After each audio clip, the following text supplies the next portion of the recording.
Hello everyone.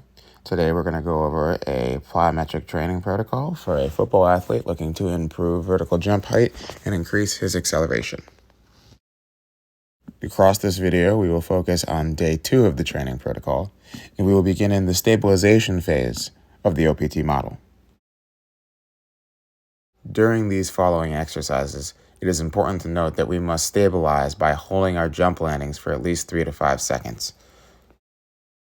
Exercise 1A is a box jump with stabilization. During this exercise, the athlete will eccentrically load their hips by hinging them back and jump up onto the box, holding their landing for 3 to 5 seconds in the hip hinged position, otherwise known as the athletic position. During the 5 to 6 week period, the exercise will be progressed by implementing a single leg landing, as you see here in this video. You still want to hold your landing for 3 to 5 seconds, and you want to land in an athletic position. It is important not to land stiff-legged during the single leg landing in order to reduce impact to the knee joint. Exercise 1B is a depth drop. This is pretty much the reverse action of the box jump, where the athlete will stand on the box, step off like they're walking off of a plank, and drop into an athletic or hip-hinged position. You need to hold this landing during the drop for 3 to 5 seconds.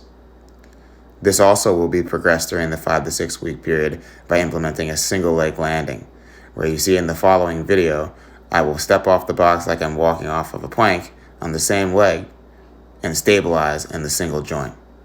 Making sure that joint is accepting the ground and landing not stiff-legged is very important as to reduce impact to the knee and make sure that the stabilization is properly executed.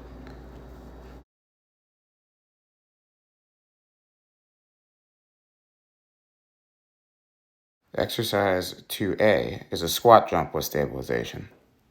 During this exercise, the athlete will squat down by hinging their hips backwards and exhibiting flexion in the knee joint, and jump as high as they can, holding that same hip hinged position upon landing.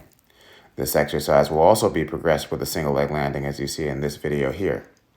Making sure that the athlete lands with a bend in their knee and a hinge in their hips is very important here. As you can see, trying to make sure you focus the weight into the midfoot and land in a nice bend will make sure that the athlete stabilizes properly. Exercise 2B is a single leg jump to an AES pad. During this exercise, the athlete will jump off of one leg and stabilize upon landing on the AES pad, trying to focus their weight into their midfoot. The exercise can be progressed by implementing either frontal plane movement or transverse plane movement. However, in this video, you will only notice sagittal plane movement. The following phase will be the strength phase of the plyometric protocol, where either weight stimuli will be implemented or the athlete will perform repetitive reps of the plyometric exercise that they are participating in. Exercise 1A is a plyo press jump. Very similar to a squat jump, the athlete will add their desired weight onto the plyo press and jump as hard as they can off of the force platform to get as far away from it as they can. They must focus on absorbing the landing and rapidly pushing off of the force platform upon each rep. Exercise 1B is a repeated box jump. During this exercise, the athlete will jump onto a box and upon landing off of the box, jump back up as quickly as they possibly can. Good landing techniques must be exhibited during the landing on the top of the box. Exercise 2A is a power step-up. During this exercise, the athlete will place their foot on the box or height increment, and while rapidly extending both their hip joint and knee joint, will push off the box to gain height. Using flexion of the non-working limb is also an important cue to make sure the athlete gains as much height as possible off of the box. Exercise 2B is a split squat jump. During this exercise, the athlete will pump their arms and exhibit 90-degree angles in both knee joints. Making sure each jump is properly eccentrically loaded is very important during the jump, and being explosive out of the jump and gaining height is also a good way to make sure that the athlete is exhibiting proper form during the exercise. The following phase is the power phase of the plyometric protocol, where the athlete must perform each exercise as fastly as they possibly can. Exercise 1A is bounding on the performance treadmill. During this exercise, vigorous flexion of the hip joint must be optimized, while also maintaining flexion in the knee joints and dorsiflexion of the ankle to optimize the athlete pushing from the balls of their feet during the exercise. Applying force to gain some height during this exercise is also important, so you'll notice that I'm trying to execute a little hang time by applying as much force as possible and vigorously executing each stride. The exercise will also be progressed by the athlete not holding the bar during the next progression of the exercise. Exercise 1B is a depth drop to box jump. During this exercise, the athlete will step off of a height increment, execute a quick hip hinge, and vigorously jump up onto the box as quick as they possibly can. Making sure they optimize the eccentric load, but also getting out of the amortization phase is very important during this exercise. Exercise 2A is the hurdle jump progression.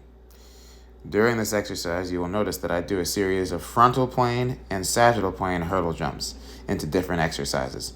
Our first progression is a hurdle jump into a squat jump, making sure the athlete hinges their hips properly and drops into an athletic position to vigorously jump up at the end of the exercise. The following progression, which you will notice in the following video, is a hurdle jump to sprint, which essentially notices that the athlete will jump over the hurdle and then upon landing, switch to a sprinting position and explode out of the landing to sprint forward. Exercise 2B is a med ball slam to broad jump. During this exercise, the athlete will create power by utilizing a med ball to slam during the hip hinge technique while swinging their arms back, slamming the ball underneath them, and jumping as far as they possibly can out of the exercise. If you notice during this exercise, the athlete hinges their hips upon the slam and explodes out with vigorous hip extension to execute the jump. Thank you for watching this video on a periodized plyometric training protocol, and I hope this video helped shed some light on how these training tactics can be properly implemented amongst our aspiring athletes.